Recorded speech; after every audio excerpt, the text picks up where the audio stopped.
This 2017 RDX just came in. As you can see, it was sustained a pretty good hit. Over on the left side, looked like impact was in this direction. As a result, you have, I believe the strut tower has been pushed over a little bit. There's a crease right here where this should be flat. And in this little bracket here is also creased. And also over here by the door, this section here have separated from this post. All right, so we're gonna have to take this to the frame shop and see what it can do with pulling this back in place and these sections here on the front end replaced. Maybe all of this is gonna have to be replaced, okay? And this support area here. Radiator is still intact, but it's bent. So for now,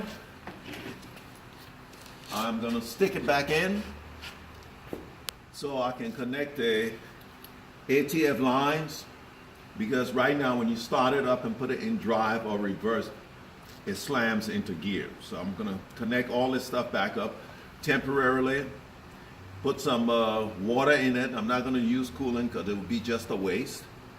I know this radiator is leaking because I can see stain from the antifreeze on it.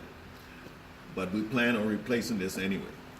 All right, I'm just gonna put this in temporarily to check this vehicle out further. Make sure the fan works, fans look in good shape. And before we proceed with the work.